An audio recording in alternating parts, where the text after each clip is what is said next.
Salut Sébastien, aujourd'hui on se rejoint pour parler des mécanismes de l'insulinorésistance. Donc ça a été un sujet qui a été extrêmement demandé.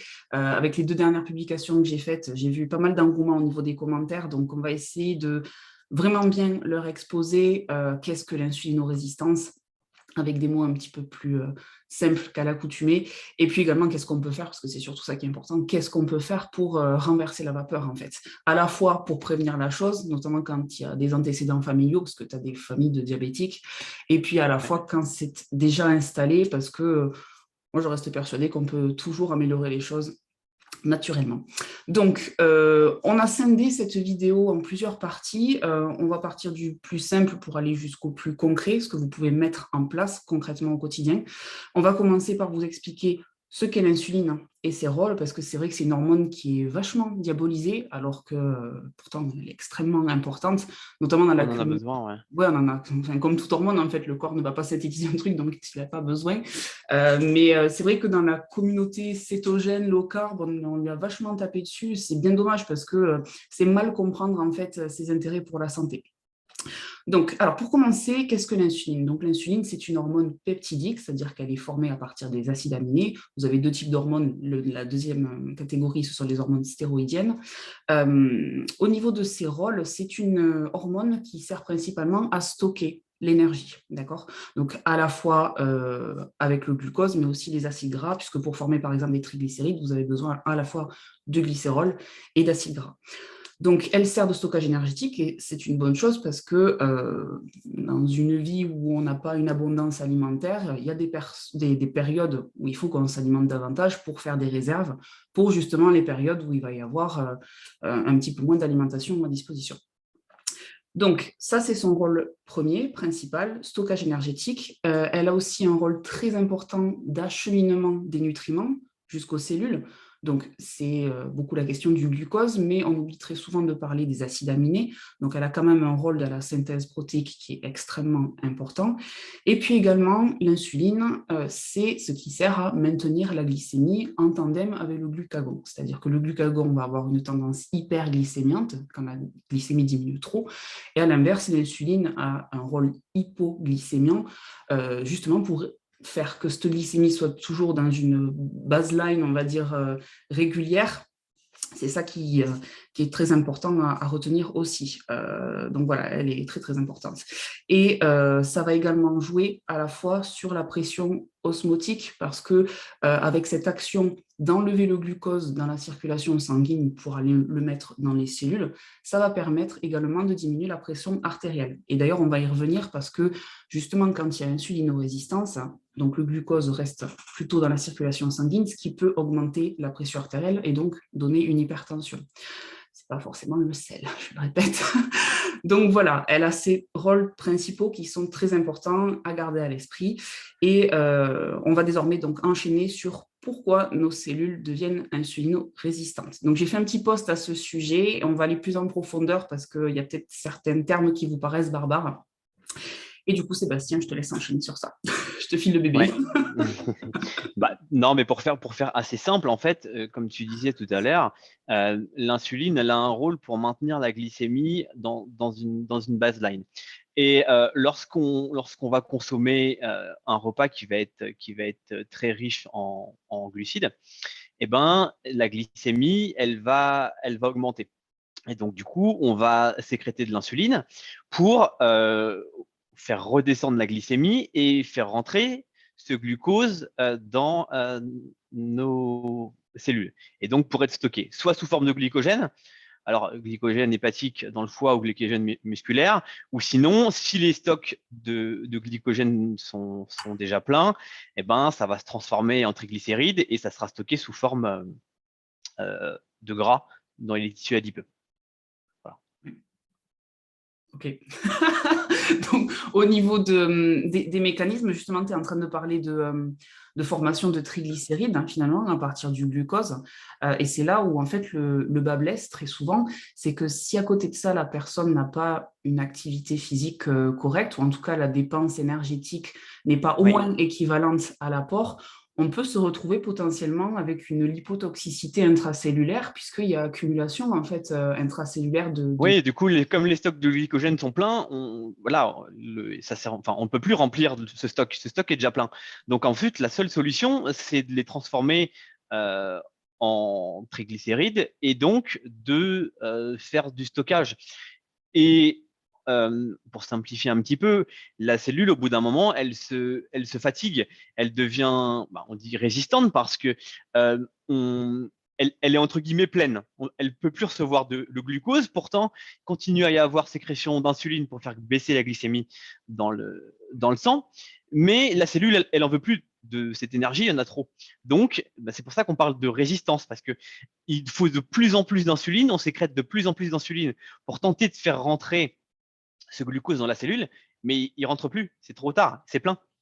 Absolument. Voilà, Le pour pancréas simplifier. par derrière va s'essouffler au bout d'un moment, hein. Oui.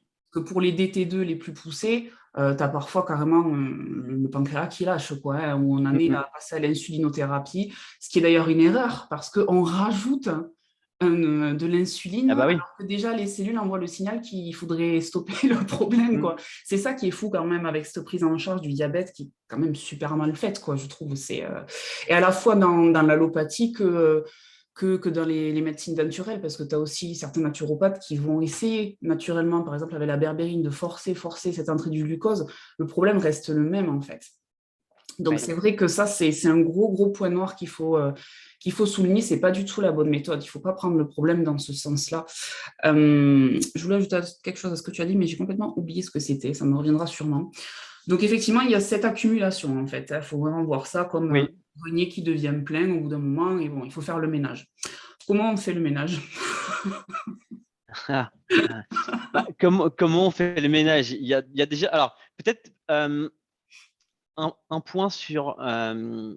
Avant de faire le ménage, il y a aussi, je pense, un point important, c'est que en fonction de ce qu'on consomme, on peut parler peut-être d'index glycémique, où on ne va pas avoir une même réponse de la glycémie et donc de l'insuline en fonction de ce qu'on consomme. Là, on a dit, quand on a une hausse de la glycémie après un repas, on a de l'insuline qui fait stocker. Mais plus l'index glycémique, donc plus la réponse de la glycémie et donc de l'insuline va être importante, plus potentiellement, à long terme, on a ces problématiques de résistance à l'insuline. Et c'est là où, bah, du coup, je reviens à qu'est-ce qu'on fait? Eh ben, il faut privilégier des aliments le plus brut possible, avec un index glycémique le plus bas possible, et aussi privilégier le moment où on va consommer ces glucides. Clairement, après une activité physique, on a besoin de sécrétion d'insuline, et c'est recherché d'ailleurs. Il y a une période qu'on appelle la fenêtre métabolique, où on a besoin de faire rentrer pour la récupération musculaire, pour la synthèse de glycogène et pour toutes ces choses-là, on a besoin de faire rentrer dans la cellule des choses. Et donc là, c'est recherché volontairement de faire des gros pics d'insuline, mais c'est chez des sportifs. Et l'activité physique, elle rend la cellule plus sensible à l'insuline. Donc, on fait un gros pic, mais en plus, la cellule est d'autant plus sensible. Donc, on n'a pas ce problème de résistance à l'insuline chez le sportif. On n'a jamais cette contrainte-là. Donc, du coup, le moment où on doit et où on va consommer a aussi une importance. Oui. Et je suis en train de me souvenir de ce que je voulais rajouter. En général, ce que disent les études quand même, c'est qu'au niveau de la résistance à l'insuline, il y a une inégalité au niveau des différents tissus qui sont concernés. Très souvent, on a le foie et les tissus musculaires qui deviennent de plus en plus insulino-résistants. Par contre, le tissu adipeux ne l'est pas forcément. Donc, en fait, en plus de ça, on va avoir une augmentation de la graisse viscérale, qui est celle Oui. qu'il faut absolument chercher à minimiser. Et c'est le serpent qui se mord la queue, puisque ça entretient l'inflammation, ça entretient la peroxydation lipidique. Et c'est là où, si on ne fait pas grand-chose, en fait, au niveau hygiène de vie, on va se retrouver dans du diabète couplé à un syndrome métabolique, c'est-à-dire qu'on commence à avoir de l'hypertension artérielle, on est en surpoids, voire en obésité, on a un tour de taille très souvent qui n'est pas bon, qui n'est pas favorable à une santé cardiovasculaire et métabolique. Et puis au niveau des analyses sanguines, ce que l'on va pouvoir observer, c'est une dyslipidémie. on va avoir des triglycérides qui sont trop élevés, le LDL qui est trop élevé par rapport au HDL. Donc voilà, il y a des disproportions entre tous ces marqueurs qui montrent vraiment un état inflammatoire global, quoi. Donc, Oui. ça ne se voit pas uniquement en fait, qu'au niveau de la glycémie, quand vous faites des analyses, il y a beaucoup d'autres choses qui sont intéressantes. D'ailleurs, on va en parler par la suite. D'ailleurs, sans même parler d'analyse en règle générale, bon, Ça sauf se cas voit. particulier, ça se voit quand même facilement sur beaucoup de choses. Bah, tu as parlé l'hypertension, on pourrait parler d'analyse, pourquoi pas, mais ça reste quand même quelque chose de simple à Mm. déceler.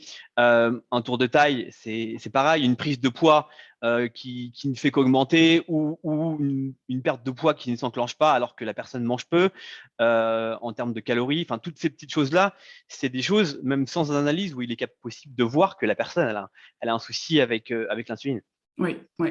Et il y a aussi autre chose qui peut participer, ça je l'ai observé surtout avec certains patients qui participent à l'insulinorésistance, c'est très souvent quand tu as des dysbioses, il est très difficile de travailler sur l'insulinorésistance tant que tu n'as pas bossé d'abord sur l'intestin, puisque c'est des Ouais. vases communicants en termes d'inflammation en fait. Donc, il y a très souvent ça aussi qui est en jeu, qu'il faut prendre en compte, et pas uniquement tout ce qui est mitochondrie et cellules. Il y a vraiment cette sphère-là qui est très, très importante.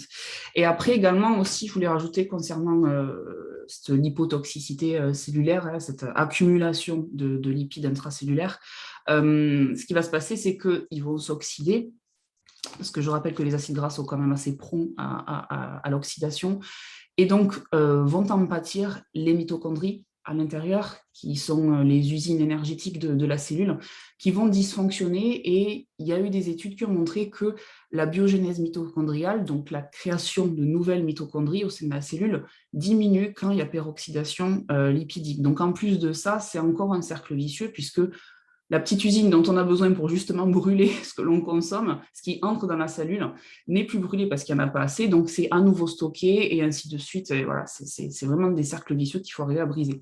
Donc là aussi, très souvent, personnellement, je mets beaucoup l'accent sur les nutriments qui sont pro-mitochondrie, donc PQQ, etc., CoQ10, je fais attention à ça, la carnitine aussi, et puis également très antioxydant, un contexte très antioxydant pour justement lutter contre cette peroxydation, Ouais. cette inflammation généralisée en fait. Ça, c'est des Ouais. points qui sont souvent très, très oubliés, je trouve. Oui.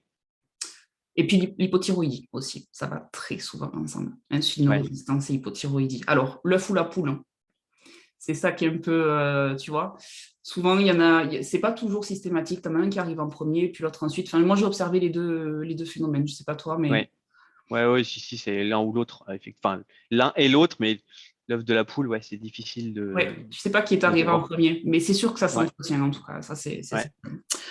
Bon, je pense qu'on a fait le tour des raisons de l'insulinorésistance, mais moi j'insiste sur le fait que c'est la sédentarité, à mon sens, en premier, et une alimentation déséquilibrée, et que par contre, parfois l'alimentation, très souvent, ne suffit pas.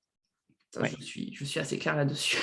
D'ailleurs, j'avais trouvé une étude super intéressante, il faudrait que je la retrouve, sur, alors c'était l'entraînement en résistance des jambes, qui était hyper favorable à la lutte contre la résistance à l'insuline, en fait, parce que comme ce sont des gros groupes musculaires, plus tu les bosses en résistance, meilleure sera ta sensibilité à l'insuline.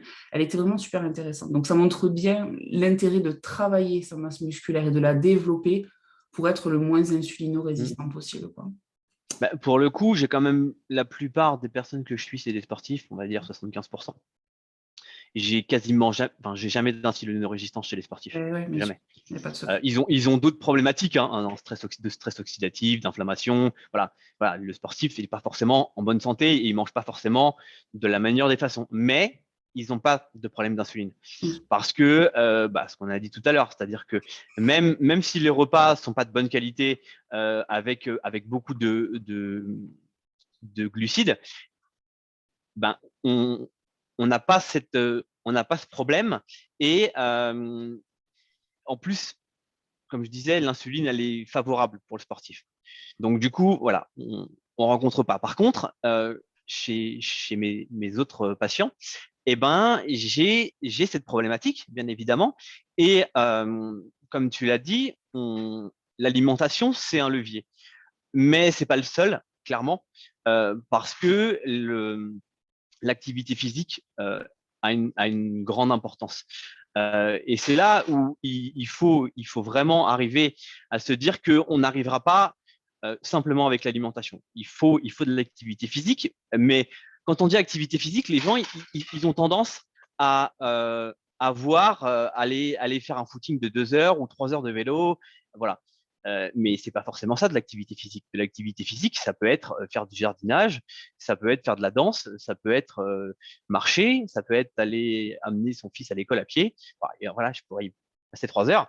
Mais rien que ça, rien que se bouger les fesses de sa chaise, et c'est de l'activité physique. Et ensuite vient en second l'alimentation, en adaptant ce qu'on a dit tout à l'heure. Ouais. C'est-à-dire que plutôt une alimentation qui va être low carb, sans forcément faire du cétogène. C'est pas, voilà, là, ça a un intérêt, mais pas forcément. Ça peut être, il y a d'autres stratégies, ça peut être du jeûne intermittent, ça peut être simplement baisser un peu les calories, ou le cétogène par exemple, mais aussi choisir ses sources de glucides et les moments où on va les consommer. Ça, c'est aussi un point important. C'est-à-dire que le petit déjeuner à la française, avec quasiment que des glucides, pas de protéines et pas de lipides, clairement, voilà, là, c'est un gros problème pour l'insuline. Pareil, le midi, une grosse plâtrée de pâtes ou de riz, alors qu'on n'a pas fait d'activité physique pendant la pause déjeuner, on est resté sur sa chaise, c'est un problème également. Et d'ailleurs, c'est souvent, les personnes, elles peuvent aussi se reconnaître là-dedans, c'est lorsqu'on prend un repas de ce type, on a souvent une hypoglycémie 2 heures après. Euh, C'est-à-dire, souvent, je pose la question, comment ça se passe vers 14-15 heures? Est-ce que après le déjeuner ou après même le petit déjeuner vers 10-11 heures, voilà, est-ce que ça somnole un peu devant votre PC si vous bossez devant votre PC? Est-ce que vous êtes en forme? Est-ce que vous arrivez à vous concentrer? Tout ça, c'est des petits indicateurs parce qu'en fait, la glycémie, comme on a dit, après le repas, elle est montée. L'insuline a fait son travail pour essayer de la faire redescendre dans le bon range. Mais le problème, c'est que des fois, enfin, souvent, quand le pic a été trop élevé, l'insuline, au début, en tout cas, quand il n'y a pas de résistance, elle fait redescendre la glycémie trop bas. On fait une petite hypoglycémie sans vraiment s'en rendre compte. Mais du coup, les symptômes, c'est on a du mal à se concentrer, on a la tête qui tombe un peu, on a envie de pioncer devant son PC. Et ça, c'est des indicateurs que le repas a été trop riche en glucides, par exemple. Oui, notamment s'il n'est pas accompagné à côté de suffisamment de protéines, de Oui, lipides. et de lipides, Très ouais. souvent, les gens font un plat de pâtes et, Mm. et ce n'est pas du tout la bonne stratégie. Je dis souvent, je pense que tu seras d'accord avec moi, les glucides, ce n'est pas mauvais pour la santé parce que on l'a beaucoup entendu et en plus de ça, Oui, on défend le cétogène, mais on n'est pas non plus des sectaires. Hein. Par contre, les glucides, ça se mérite. Ça se mérite. Si vous ne faites pas d'activité physique, vous ne méritez pas vos glucides, entre guillemets. Il faut que derrière, il y ait une logique à en consommer pour de l'anabolisme musculaire, par exemple. Mais s'il n'y a pas d'activité physique, que vous avez un travail très sédentaire, comme le mien d'ailleurs, devant l'ordinateur toute la journée, il faut faire attention à ça. Et c'est pour ça qu'on a une épidémie de diabète, de toutes les maladies cardiovasculaires et métaboliques actuellement, depuis quelques années. C'est parce qu'on est ultra sédentaire, on ne fait que se déplacer en voiture, même pour des petits trajets, on se fait livrer nos courses, on ne bouge plus. Donc, on ne peut pas se permettre de manger comme on mangeait avant. Avant, vous aviez des gens qui travaillaient dans les champs. Donc, quand ils mangeaient du pain et des patates, ce n'était pas un souci. Ça allait avec. Il faut qu'on change nos habitudes par rapport à notre activité physique, ou alors on augmente notre activité physique. Mais ça, c'est directement lié, il n'y a pas à chercher plus loin. ouais. Ah oui. Voilà, c'est certain. Est-ce qu'on ne parlerait pas un petit peu rapidement des analyses, même si effectivement très souvent quelqu'un d'insulino-résistant, ça se voit. Ouais. Alors, souvent, on utilise la glycémie à jeun, bon, qui est un marqueur comme un autre, mais qui, à mon sens, pas forcément celui à utiliser parce que chez certaines personnes stressées qui dorment mal ou même qui font régime cétogène, comme tu disais, on peut avoir une glycémie qui va être un petit peu haute le matin parce que le cortisol, il a élevé un peu cette glycémie ou simplement parce que la personne, quand elle va au labo, elle n'aime pas les piqûres, et ben voilà, elle se retrouve un peu stressée et donc du coup, elle se retrouve avec une glycémie à 1 et voilà, là on va dire bon, attention. Bon, quand on a une glycémie à vraiment très haute, là, oui, là, la glycémie, c'est un marqueur intéressant. Mais je pense que c'est pas celui vers lequel il faut se tourner. On a, par exemple, l'index OMA, qui est, je pense, plus intéressant, vraiment, qui est un marqueur de cette résistance à l'insuline, parce que ça veut dire qu'on a un taux d'insuline dans le sang important, mais aussi une glycémie importante. Donc, du coup, on a les deux qui nous permettent de corréler ou non qu'on a cette résistance. Et après, on a d'autres marqueurs qui sont aussi intéressants, l'hémoglobine glyquée, mais là, c'est plutôt pour voir si on a un phénomène de glycémie qui reste tout le temps haute, parce qu'on peut avoir aussi une résistance à l'insuline, ou du moins au début, et une glycémie qui redescend quand même au début de cette résistance.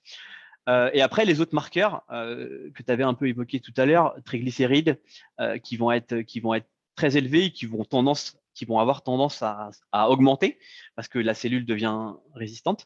On a aussi le HDL qui est trop bas, le LDL qui sont trop hauts, l'hypertension. Voilà. J'aimerais insister sur un truc par rapport à tous les marqueurs de lipides. Quand on dit trop haut ou trop bas, c'est un contexte. C'est-à-dire que c'est pas tellement le chiffre en question, c'est quand on regarde les trois, quelle est la marge entre tous. C'est plus ça qui compte que de regarder les fourchettes un par un Oui. pour chaque marqueur. Parce qu'en faisant ça, vous allez vous tromper, vous allez pas. Enfin voilà, c'est pas. Oui, parce qu'on peut avoir un cholestérol ou un LDL qui est haut, mais avec une glycémie très basse, pas d'hypertension, des triglycérides qui sont très bas. Voilà, c'est simplement que la personne, elle a plutôt une alimentation tournée vers les lipides et qu'elle produit elle-même beaucoup de cholestérol. Voilà. Bon, on avait évoqué ce point-là sur la vidéo sur le cholestérol, mais effectivement, il faut corréler. Puis même, comme on a dit tout à l'heure, avec la clinique, c'est-à-dire qu'une personne qui a beaucoup de graisse viscérale et qui a des problématiques dans ses analyses, clairement, il faut se poser la question d'une résistance à l'insuline. Bah, d'ailleurs, très souvent, enfin, moi en général, les gens ils viennent pas à moi avec déjà le HOMA prêt. Ouais, C'est le HOMA, c'est à toi rare. de le demander. Et quand tu te demandes en général, tu sais quasiment à chaque fois ce qui va revenir. Oui. Voilà, ça se voit, l'insuline résistance. À commencer par le fait de ne pas parvenir à perdre du poids, d'être bloqué à un certain chiffre, ne pas dépasser ce seuil. Alors, mais comme tu dis, ça permet de l'objectiver parce qu'il y a des personnes qui ont aussi du mal à se dire qu'elles ont de la résistance à l'insuline. Elles peuvent plus facilement entendre qu'elles sont diabétiques, mais pourtant, c'est la même chose. Hein. Enfin, l'un va avec l'autre, hein, clairement. Oui. Mais c'est déjà arrivé que des personnes me disent qu'elles sont pré-diabétiques, par exemple. Donc, un pré-diabète, c'est qu'il y a déjà de la résistance à l'insuline. On fait l'index OMA. Donc, on leur met sous les yeux et en objectif qu'il y a de la résistance à l'insuline et tous les autres marqueurs allaient dans le même sens. Et là, la personne, elle se rend compte aussi, elle se rend compte qu'il y a un souci avec son insuline, avec son activité physique, avec son alimentation, et ça permet d'aller aussi dans le bon sens pour aller corriger ces points-là. Oui, de justifier ce que tu vas mettre en place, en fait. Oui. Voilà, les preuves sont là, je n'ai rien inventé. Oui, je comprends. Parfois, c'est nécessaire pour mettre la personne sur le bon chemin, lui faire comme un petit électrochoc, en fait, pour ça, ouais. comprendre ce qui se passe. Ouais.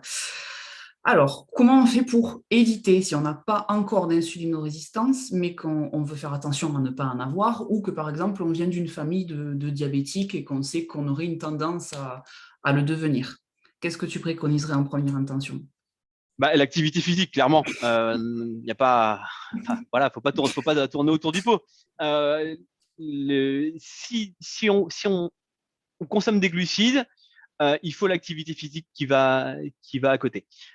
Sinon, comme tu dis, les glucides, nos stocks de glycogène, si on reste assis toute la journée, les stocks de glycogène, ils sont pleins. Donc, on a peu besoin de glucides sur une journée si on ne fait pas d'activité physique. Voilà. Même sans parler de cétogène, hein, c'est-à-dire Oui. une personne qui n'a pas d'activité physique, elle peut être en low carb sans être cétogène. Et voilà, c'est très bien, c'est ce qu'il faudrait faire pour sa santé. Voilà, peut-être mettre des glucides. Souvent, on dit des glucides à la collation en fin de journée ou le soir, ça aide un petit peu parce que c'est là où les cellules sont aussi les plus réceptives à l'insuline. Donc, quand on n'a pas de problème de ce côté-là, il y a aussi quelques mécanismes pour la sérotonine, mélatonine, etc., pour avoir un bon sommeil. Donc, moi, je conseille plutôt chez les sédentaires, des glucides plutôt en fin de journée, parce que même si on est sédentaire, on a quand même épuisé un peu de stock de glycogène hépatique. Donc, on peut refaire du stock en fin de journée. Mais oui, clairement l'activité physique. Mais ça, les gens, ils ont quand même beaucoup de mal à l'entendre. Il n'y a pas de pilule magique. On prend X, Y complément pour corriger cette résistance à l'insuline. Il faut réapprendre à la cellule à fonctionner correctement. Comme tu disais dans ton post, c'est avant tout un problème cellulaire. La cellule, elle ne sait plus quoi faire. On lui donne trop à manger, entre guillemets. Hein. Et du coup, qu'est-ce qu'elle fait de toute cette énergie? À part la stocker en gras, et puis toute cette peroxydation, cette inflammation, etc., qui en découle. Voilà, il faut retrouver, je dis souvent, une flexibilité métabolique. Pour que on soit capable de fonctionner, que la cellule retrouve et la mitochondrie qui va avec, retrouve son fonctionnement correct. Ouais. Donc oui, les gens ils ont du mal, ils veulent pas l'entendre, j'insiste, mais l'activité physique c'est la moi, tu sais, problématique. quand quelqu'un me contacte, alors c'est rare parce qu'en général, c'est ensemble que l'on découvre l'insulinorésistance de la personne. Très souvent, on ne me contacte pas pour ça, mais on le découvre ensuite. Si quelqu'un devait m'approcher en me disant voilà, je veux renverser mon insulinorésistance, je lui dirais, je pense, c'est pas moi qu'il faut venir voir, c'est un coach sportif. Je pense très sincèrement que je répondrai ça parce que je suis persuadée que le sport est placé même avant l'alimentation. Si tu as une alimentation qui est équilibrée, sans partir dans du céto, pas céto, ce que tu fais déjà de base équilibré, le sport est au-dessus.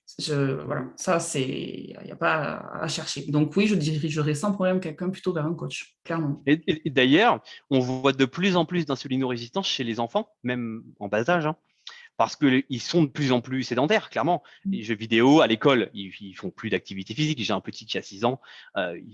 L'activité physique, si c'est pas moi qui lui en fais faire, à l'école, c'est vraiment peanuts. Ouais. Et je l'emmène à l'école matin et soir. Enfin, je vais le récupérer. Je vois les enfants. Ils sont de plus en plus gros, malheureusement. Ouais.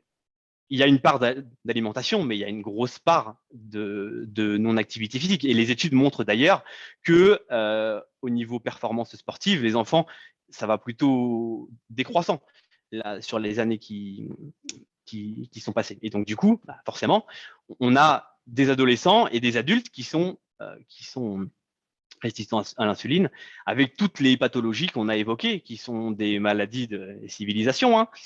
On peut appeler ça comme on veut, mais... Ça veut bien dire ce que ça veut dire, quand même. Eh oui. C'est qu'on fait n'importe quoi. Oui, clairement. À un moment donné, il faut appeler un chat un chat. C'est ça. Alors en plus, les enfants, il y a les écrans bleus qui sont en train de les tuer, parce que maintenant, on leur fout une tablette à 2 ans entre les mains et on les a perdus. Et les sodas qu'on donne à tire-larigot, quand je vois des jus d'orange posés sur la table, du coca, ne faites pas ça. Les enfants, ils ne savent plus boire de l'eau après, ils ne savent même plus ce que c'est. Oui. Alors ça, pour la résistance à l'insuline, en particulier au niveau hépatique, il n'y a rien de pire.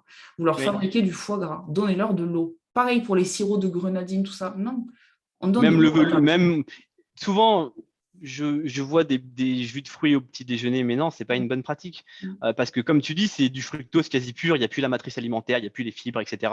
Et le foie, il prend à long terme, ça se fait pas en 6 mois, mais à long terme, le foie, il prend vraiment très cher. Et on se retrouve avec, on va se retrouver avec des syndromes de foie gras à l'adulte, quoi. Oui. D'ailleurs, tu parlais tout à l'heure de positionner les glucides en fin de journée, ce avec quoi je suis totalement d'accord. Par contre, pour le petit déjeuner, peu importe, je trouve, sportif, pas sportif, tout ça, mettez l'accent sur les protéines et les matières. Ah oui, oui. Vraiment, oui. parce que ça, par contre, c'est déterminant pour les glycémies, même post-prandial, pour le reste de la journée. C'est ultra important. Ne faites pas le pain baguette avec le jus d'orange, enfin, tout le cocktail qui va vous tuer doucement, quoi. Mettez des protéines, mettez des matières grasses. Et d'ailleurs, vous allez voir la différence sur tout ce qui est fringale, sur tout ce qui est coup de pompe, le sommeil aussi qui va s'améliorer. Oui. Ça change complètement la donne, le petit-déj comme ça. Et chez les enfants, ça fonctionne. Mais oui.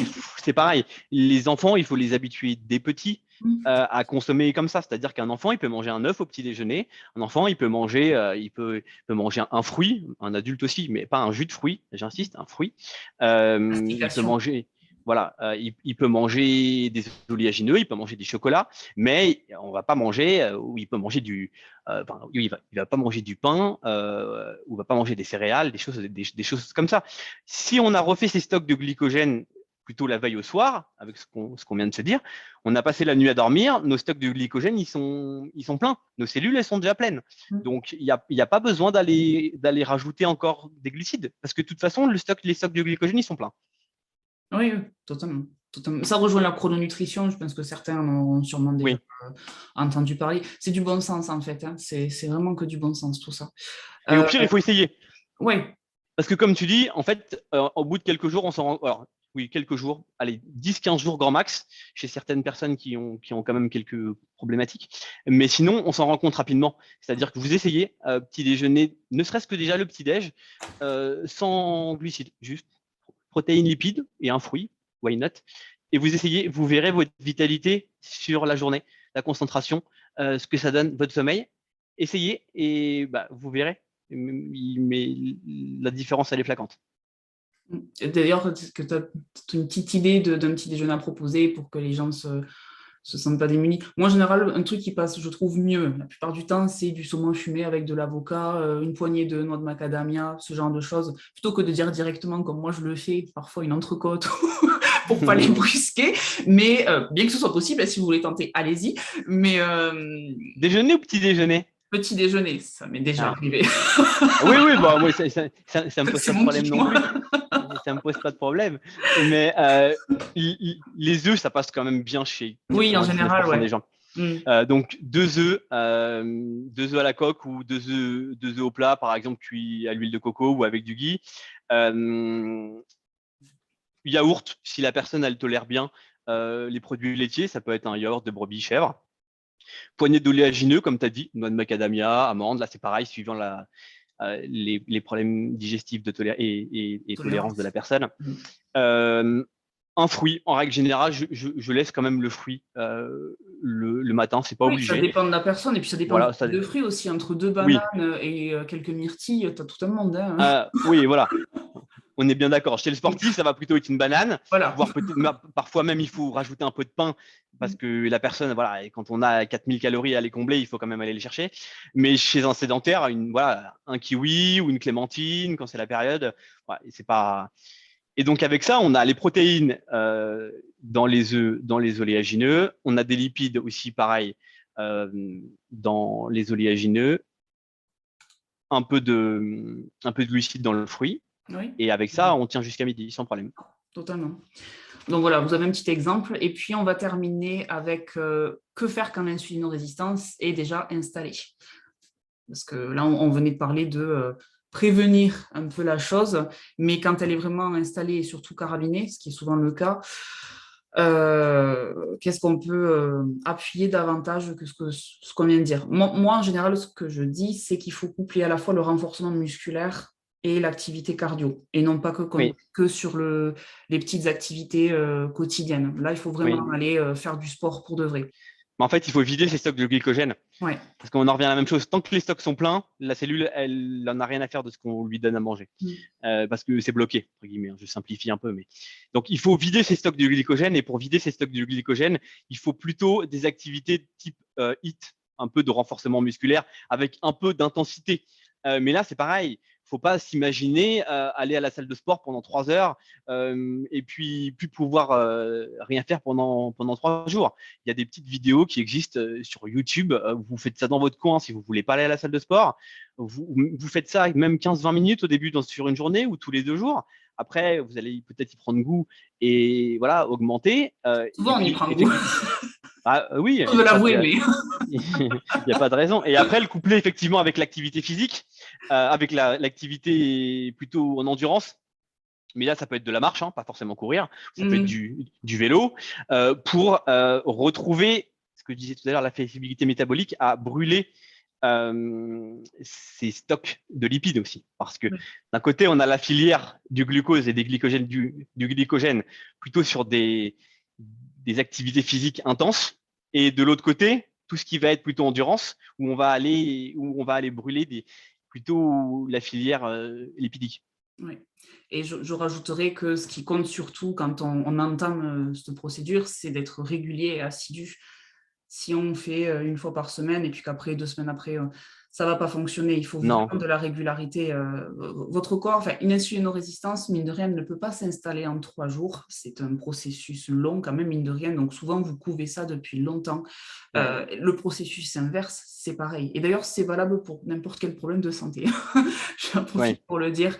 Un truc ne met pas 3 jours à s'installer, mais pas 3 jours à partir. C'est comme le surpoids, c'est comme tout. Donc, régularité, patience. Et puis, en termes d'alimentation, vous pouvez aller un tout petit peu plus loin peut-être que le low carb. Là, je vous conseille de vous faire suivre parce qu'il ne faut pas faire d'erreur. Il faut totalement personnaliser l'alimentation. Il faut aussi parfois identifier certains aliments qui sont inflammatoires pour vous et qui ne le sont pas pour le voisin. Donc ça, Oui. vous ne pouvez le faire qu'avec un thérapeute aguerri.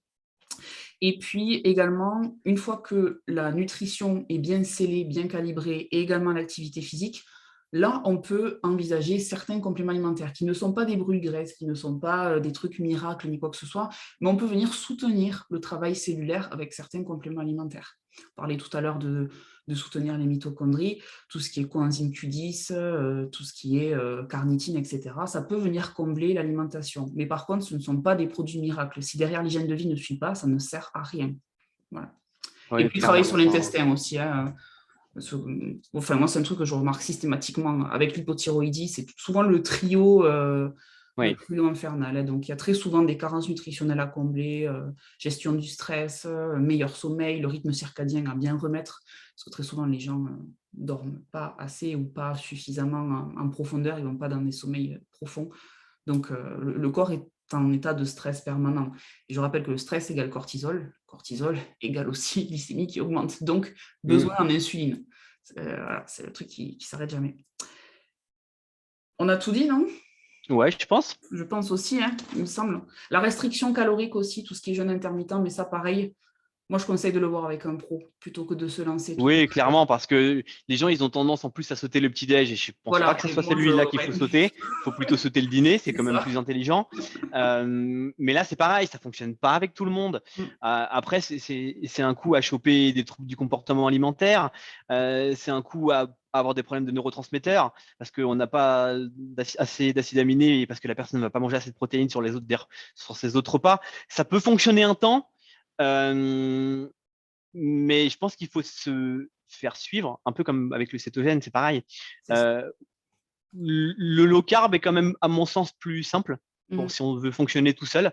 On a moins de chances de faire des erreurs qu'avec un jeûne intermittent ou avec un cétogène. Ouais. Mais je pense que, comme tu disais, il faut aussi, c'est de la régularité, c'est un travail de fond. Et donc, il faut trouver quelque chose qui nous convient que ce soit l'activité physique, faut que ça plaise à la personne. C'est-à-dire que si la personne, elle aime pas courir, eh ben, ça sert à rien d'aller courir pendant 15 jours. Hein, parce que au bout de 15 Parce jours, qu'elle on va fera être 15 jours. dégoûté. Voilà, ça servira que 15 jours. Si la personne, elle préfère jardiner, danser, faire de la natation, ben voilà, qu'elle fasse l'activité qui lui plaît. Et aussi, pour revenir du coup à l'alimentation, parce que c'est le deuxième volet, trouver quelque chose, la personne qui lui convient. Il y a des gens, le jeûne intermittent, ça leur convient. Il y en a d'autres, ça leur convient pas. Il y en a le cétogène, ça leur convient. D'autres, ça leur convient pas.